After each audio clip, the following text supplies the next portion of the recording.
Wow, what a journey it's been. For those of you who've been with us, through these last 10 deep dives.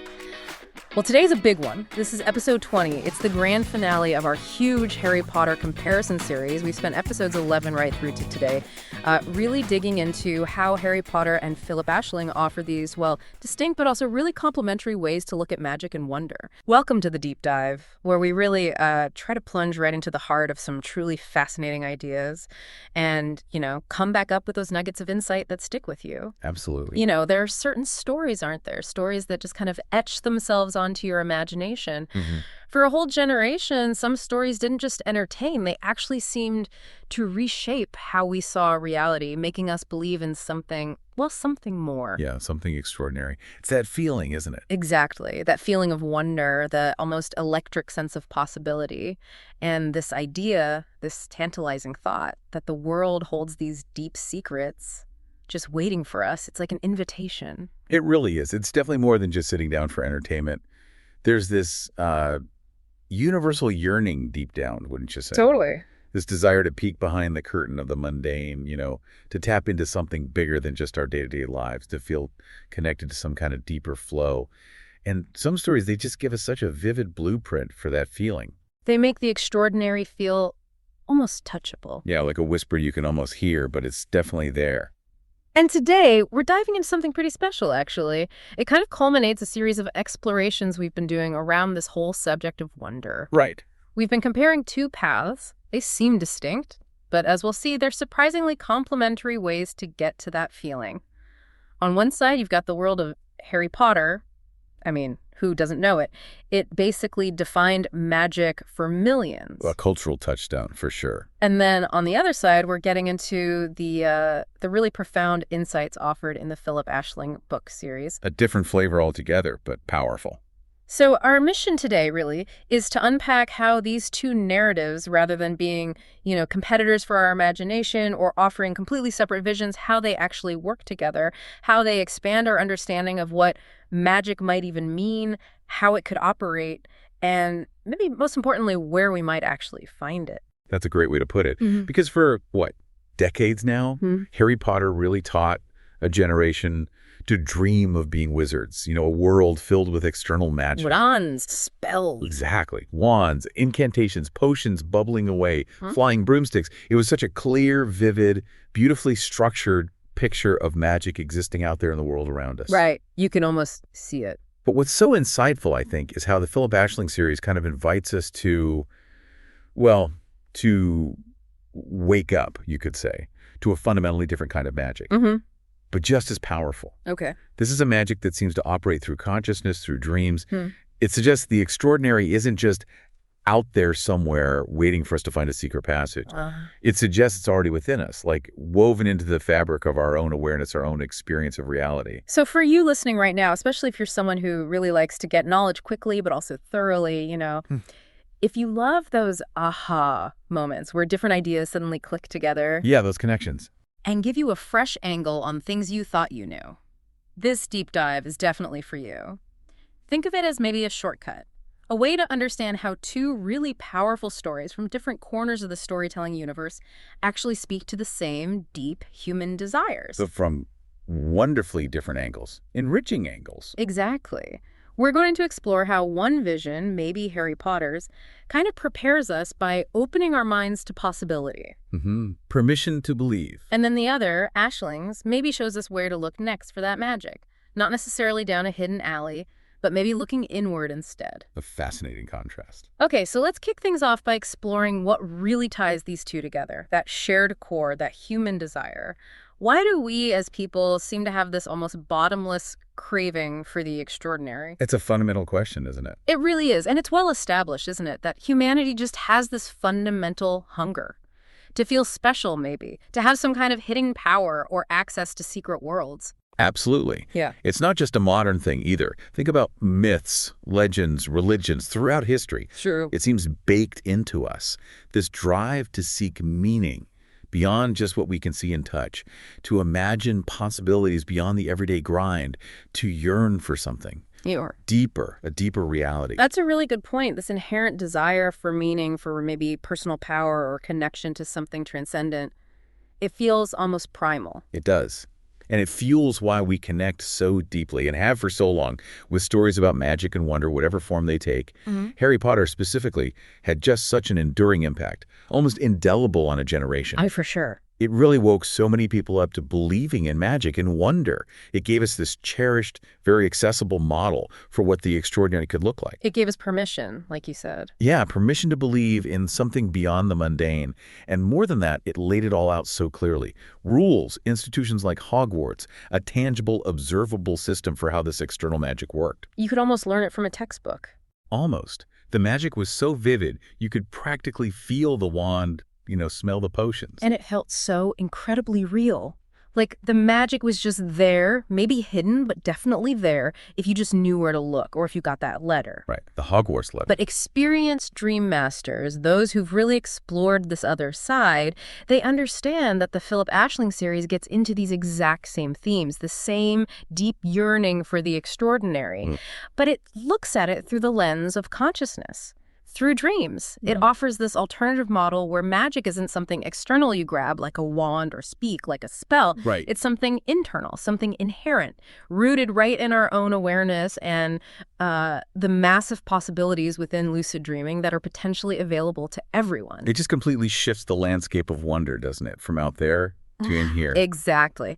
So think about this. If you were someone completely captivated by Harry Potter... Which is a lot of people. Right. You'll likely find a deep resonance with the Phillip Aisling books, probably for the very same core reasons you were drawn to Hogwarts in the first place. Okay, like what? Well, consider. If you were totally pulled in by the idea of hidden magical world. Diagon Alley, Hogsmeade. Yeah.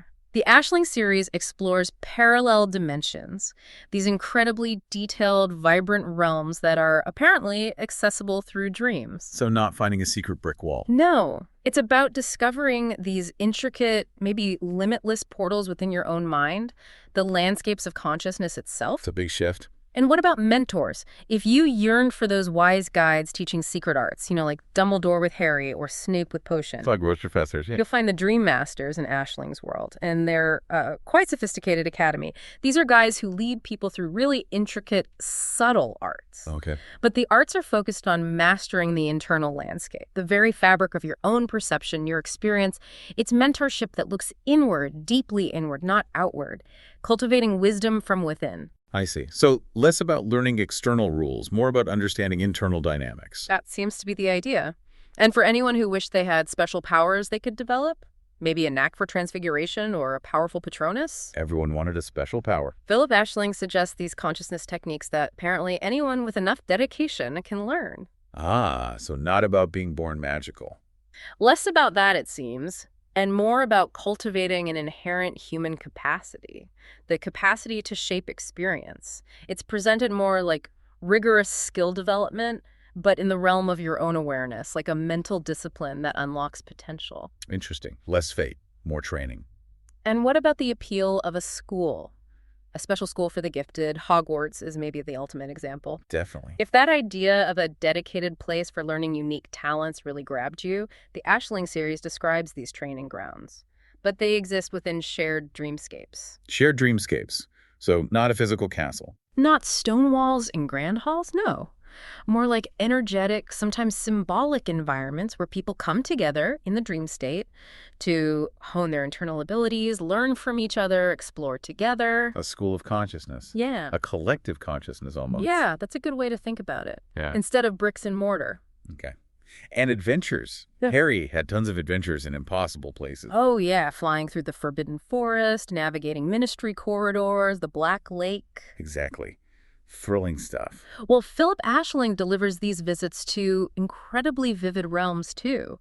We read about places like Arborea, this world of ancient living trees, sentient forests, expansive underwater domains teeming with life, mystical forests that apparently shift and change based on the dreamer's own intent. So the adventure landscape is generated internally. It seems the scope is potentially limitless, bounded only by imagination, really, combined with disciplined awareness. Right, so you can see the parallels then. Both are tapping into that same deep human desire to be special, have hidden power, access secret worlds. Undeniably. One just expresses it through a wizarding school, external charms, spells, a system you can almost see and touch. While the other delves into dream mastery, internal exploration, conscious control of perception. So ultimately, they feel like complementary visions, don't they? Each offering something really unique, something profound that the other one just doesn't by its nature. Yeah, together they really broaden our whole concept of what might be possible. Not as rivals, but as, like you said, two sides of the same coin. Yeah. Or maybe different coins in the same treasury of wonder. I like that, the treasury of wonder. It's a crucial distinction, though, because even though they share that core appeal, their actual approaches to getting there, to transcendence, to experiencing the extraordinary, they differ quite a bit in practice and philosophy. Yeah, let's unpack that difference, how they actually work. Okay, let's maybe deconstruct Harry Potter's approach first. Its magic, as we said, is mostly external tools and actions, right? The specific wand movement, pronouncing the spell just right, measuring potion ingredients carefully, using enchanted objects, the cloak, the map. Very tangible, observable. It's a system with incantations, specific movements. You can literally see the sparks, hear the words, watch things float. Clear cause and effect. Yeah. You do X, Y happens. Exactly. And beyond just the tools, it puts a huge emphasis on community, belonging, and guidance from powerful mentors. Dumbledore again. Dumbledore is the prime example, isn't he? The wise guy, directing Harry, supporting him, often at just the right moment. And mastery comes from learned skills, right? Skills you get within established, very structured places like Hogwarts. Yes. Clear rules, a curriculum, external validation exams, house points, reputation. You take classes, practice, get grades, compete. It's very much a collective thing within a defined social structure. And there's a certain comfort in that, isn't there? The clear structure, the known pathways for getting better, that sense of external support on your journey. Definitely. You're not alone. You're part of this big tradition, a whole magical society. It's a really compelling model for growing together, sharing the wonder. The hero's burden is often shared. Solutions come from teamwork, following the rules, mostly. Okay, so that's the Potter model. Now let's contrast that. Exploring Phillip Aisling's approach. It feels like the magic is rooted way deeper, inside the individual's consciousness. In exploring dreams. That's the core of it. It proposes this huge inner potential for power, a magic that doesn't need an external tool or a special word. It's presented as inherent to us, a natural capacity we just need to recognize and cultivate. So the source of the power is totally different. Completely. And those who've really mastered this approach, they know the Aisling series hammers home personal responsibility, agency, control over your own reality experience. What's that mean exactly? Agency over reality experience. It's about recognizing that you are, in a sense, the architect of your internal world. And from that understanding comes this infinite possibility through discovering things internally, through conscious creation. It's about figuring it out from within, navigating these uncharted inner territories using your own self-awareness and intention. It sounds much more self-directed. Very much so. Yeah. It really digs into the practical side and the philosophical side of lucid dreaming as this gateway to extraordinary abilities. So not just realizing you're dreaming and flying around. No, much deeper. It's about what you can then do with that awareness, how you can consciously shape the dream environment, learn things profoundly, maybe even communicate with other lucid dreamers, or explore the very nature of consciousness itself. That sounds challenging. It is. This model presents a real challenge. It demands rigorous internal exploration, like real self-honesty, and a deep recognition of your own inner potential. But when you grasp that idea that the world you perceive can be influenced by your consciousness, it's incredibly transformative. Oh, so. Because it shifts the locus of control entirely. It puts it squarely back onto the individual. Wow. Okay, so what's really beautiful here and why this comparison is so interesting is just the sheer spectrum of appeal these two series represent. It's fascinating how they offer such different ways in, different doors, to satisfy that same basic human hunger for power, meaning connection to something bigger. One offers external magic, a clear path. The other offers internal awareness, a journey of personal, often kind of solitary discovery. And there are definitely different comfort levels involved, aren't there? That's important for anyone exploring this. Oh, absolutely. Think about the institutional support in Harry Potter. The clear moral lines. You've got the ministry, wizarding laws, Hogwarts is a safe space, a pretty clear good versus evil battle. Heroes, villains, easy to spot. Right, very defined. Compare that to the personal exploration in Aisling's world. It's often solitary, deeply introspective. The boundaries of reality are fluid. The nature of self gets questioned constantly. And the moral compass, well, it's often much more nuanced, more self-defined, fewer external signposts. And it's well established that both are valuable, right? Because different people, different personalities, maybe even different stages in life need different frameworks. Exactly. Some people thrive in structure. They find security, confidence there. They like knowing the rules, the path. While others are drawn to the unknown. Yeah, the boundless, the unmapped, the challenge of forging their own way, discovering truths for themselves. Neither is better. They just suit different needs, different inclinations, maybe different phases of growth. And that's where their complementary strengths really come into play. Let's break down Harry Potter's gifts again. Okay. It gives us explicit permission to believe in the extraordinary. Opens our minds to possibilities beyond what, mainstream science might say. Crucial first step for many. It gives clear models for mentorship, for magical education, shows how knowledge and power can be passed down, cultivated, refined together. And it fosters that powerful sense of community, belonging around shared wonder. Reminds us that these journeys can be shared, strengthening bonds, finding purpose together. Absolutely. And of course, it outlines that clear moral framework, that heroic journey, light versus dark, good versus evil, choices defining who you are. It's a powerful archetypal story. It hits deep because it taps into universal themes, courage, friendship, sacrifice, all within this grand external struggle. Couldn't agree more. Then on the flip side, you have Phillip Aisling's exploration. It offers these alternative, but equally potent models of power and consciousness. That's so. It broadens the very definition of magic, shows it as maybe an intrinsic, latent part of human awareness, not just some external force you manipulate. Right. It emphasizes that deep personal agency over your reality experience, empowering you to take conscious control of your perception, your thoughts, your internal creation of reality. Which sounds incredibly powerful. It is. And it delves into the practical, profound exploration of lucid dreaming possibilities. Gives concrete examples of how internal states can be consciously explored, maybe even manipulated, for growth, for understanding. And crucially, It fosters this profound recognition of inner potential, a deep understanding of the self as a creative force. We know from practice that this realization can be incredibly liberating, empowering. It leads to real transformation. so it's less about what you can do with the spell. And much more about what you can become by exploring and mastering the depths of your own mind, your own consciousness. Okay, to really nail this down, maybe we can look at some key quotes to Right. illustrate the different philosophies. Okay. From Harry Potter, there's that powerful line from Dumbledore, right? We've all got both light and dark inside us. What matters is the part we choose to act on. That's who we really are. Classic. Yeah. And powerful. And also, it is our choices that show what we truly are far more than our abilities. Both speak so directly to that moral framework, Mhm. the externalized agency in that world. It's about navigating the reality you're given, making ethical choices within social norms, and how your actions out there define you. Your character, your destiny within that shared world. Exactly. Absolutely. Those HP quotes really highlight ethical choices, the weight of decisions in a structured external world. Your choices affect others, the community, the bigger picture. Now, contrast that with some core ideas from Phillip Aisling. Okay. We learn things like, you are a lucid dreamer, a true dreamer. Your dreams are glimpses into ultimate instances of reality, windows to what could be and what truly is. Wow, that's different. Totally different emphasis, right? It's all about internal capability. The nature of conscious reality is something malleable, maybe even constructed.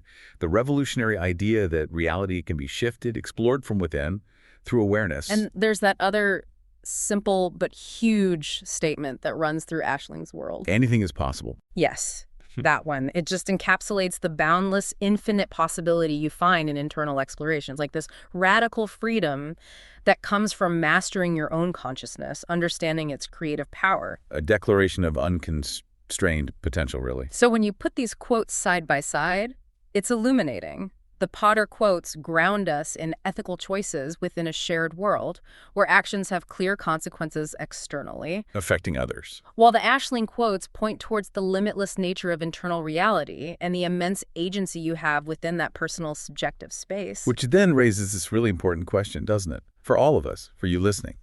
How do our choices inside, within these internal landscapes of consciousness, how do they ultimately affect our external experience, our shared waking world? Are they truly separate? Or are they interconnected, profoundly linked in ways we're maybe just starting to grasp? It really makes you wonder if the external world is somehow a reflection or an extension of our internal states, our conscious choices. Then mastering that inner realm, it takes on a whole new level of importance, doesn't it? Both responsibility and creative power. A kind of magic that starts inside and ripples out.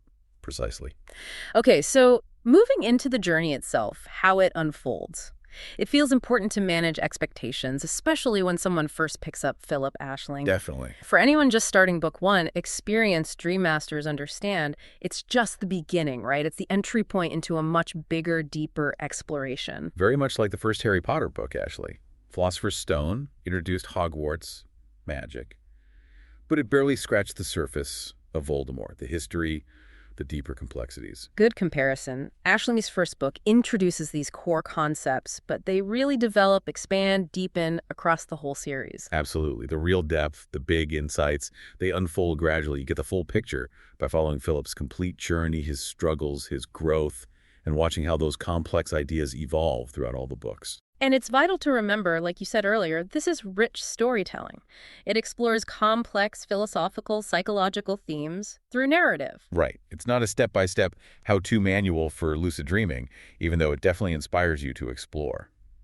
Just like Harry Potter isn't a literal guide to casting spells, but it's about the character's journey within that magical world. Exactly. The Aisling series invites you to immerse yourself in a story that illuminates deeper truths through that story. So both series, really, in their own unique ways, they're inviting us to expand our sense of what's possible, to push the boundaries of what we think of as conventional reality, to consider dimensions of existence we might normally just dismiss. They offer different tools, different frameworks, but for the same fundamental human growth, wouldn't you say? Yeah. That quest for meaning, developing personal power, experiencing transcendence, one gives you a wand and a classroom. The other offers a deeper awareness of your own mind, an invitation to explore the universe within. And what's truly fascinating here, maybe the core takeaway from this whole deep dive, is that the real power, the most profound wonder, isn't about picking a side, declaring one path better than the other. Exactly. The true magic seems to lie in just staying open. Open to wonder wherever you find it, whether it's in a hidden wizarding school in Scotland, or within the vast, unexplored, infinitely creative landscapes of your own consciousness. It's about appreciating that the extraordinary can have many faces. Yeah. Many facets. The adventure just continues, doesn't it? It deepens through whichever path speaks most strongly to you at the time.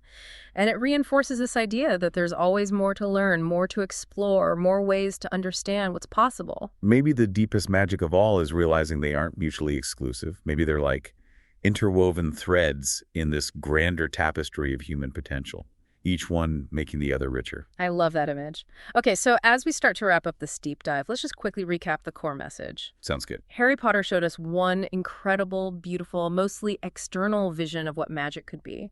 Wands, spells, schools, the whole deal. A cherished vision for many. And Phillip Aisling explores another, equally potent, but internal magic, rooted in consciousness, in dreams. Two different maps to wonder. But both, in their own ways, invite us to believe in more than what we just see with our eyes, to develop abilities beyond the ordinary, and potentially to join communities of people exploring the extraordinary. Whether those communities meet in a great hall for a feast, Or within shared expansive dreamscapes for collective exploration. which brings us to maybe a final provocative thought, something for you to really mull over after we finish here. Okay, let's hear it. If both external magic and internal magic are valid paths, powerful paths to wonder and ability, what could actually happen when someone consciously integrates the wonder of both? Wow. Like, imagine a Hogwarts wizard who also understands and uses lucid dreaming power. Exactly. How might a world, or even just an individual, that acknowledges both Dumbledore's external wizardry and Phillip Aisling's internal dream mastery, how might that transform our understanding of reality itself? Could it blur the lines between what we call real and what we've always called imaginary? The possibilities feel immense. What could that integration unlock? That is a truly compelling question, and it's definitely something we can keep exploring in future deep dives. We can keep unraveling different models of extraordinary human potential, maybe even compare these ideas to worlds like, I don't know, Rick and Morty or the Marvel Universe, like we touched on. The adventure of discovery, understanding the layers of reality, potential. It really never ends, does it? Not at all. And that really brings us to the end of this incredible, massive Harry Potter comparison journey. 10 deep dives side by side with these magical worlds. And the main takeaway, the big insight, it seems incredibly clear now and honestly quite profound. Yeah, our journey really shows that the real magic isn't about picking one path. It's about seeing how external frameworks like a Hogwarts can actually help you discover this huge, often untapped power inside. The kind of power Phillip Aisling teaches us to build intentionally. There's absolutely room for both that external wonder and that internal magic in our lives. You could say Harry Potter taught us to dream we could be wizards, while Phillip Aisling suggests maybe we already have that capacity, just waiting to be accessed. And that officially concludes our Harry Potter comparison series. Thank you truly for sticking with us through this whole 10-part exploration. It's been amazing. If you enjoyed this journey and maybe found this fresh angle interesting, please do share it with other Potter fans you know. We think they'll really appreciate looking at their favorite wizarding world through this slightly different, expanded lens. But the adventure definitely doesn't stop here. Oh no, next time! We're diving into completely new worlds, new models of human potential that will challenge us and expand our ideas all over again. So until then, stay curious, keep exploring, and definitely keep seeking out the extraordinary wherever you might find it in all its amazing forms.